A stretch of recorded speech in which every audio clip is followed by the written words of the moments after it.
السلام علیکم دوستو، رشتوں کو سنبھالتے سنبھالتے تھکاوٹ سی ہونے لگتی ہے۔ روز ہی کوئی نہ کوئی ناراض ہو جاتا ہے۔ مجھے کسی چیز نے اتنا نہیں تھکایا جتنا میرے اپنے خیالات نے مجھے تھکایا ہے۔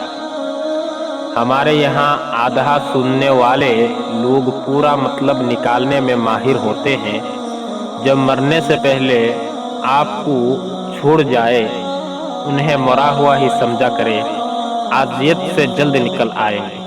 دنیا کا سب سے اچھا تحفہ وقت ہے، کیونکہ اگر آپ کسی کو وقت دیتے ہو تو آپ اس سے اپنی زندگی کا وہ پل دیتے ہو جو لوٹ کر کبھی نہیں آنے والا۔ ضروری نہیں کہ جیت ہمیشہ طاقتور کی ہو، اللہ جس کے ساتھ ہو جیت ہمیشہ اسی کی ہوگی۔ السلام علیکم۔